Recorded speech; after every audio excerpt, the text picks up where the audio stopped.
হিমালয়ের গভীর অন্ধকারে নাকি লুকিয়ে আছে এক ভয়ঙ্কর রহস্য, যার উপস্থিতি টের পেলে হিমালয়ও নিঃশব্দ হয়ে যায়।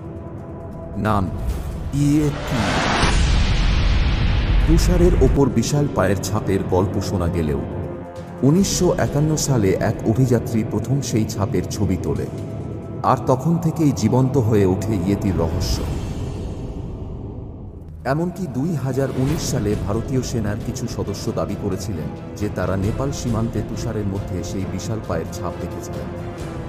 আর তখনই ইয়েতির রহস্য যেন নতুন করে প্রাণ পায়। কিছু কিছু স্থানীয় লোকেদের বিশ্বাস ইয়েতি হচ্ছে পাহাড়ের রক্ষাকর্তা। বিজ্ঞানীরা বলেন ওটা হয়তো কোনো বিরল প্রজাতির বাঘ, কিন্তু প্রমাণ আজও কেউ খুঁজে পায়নি।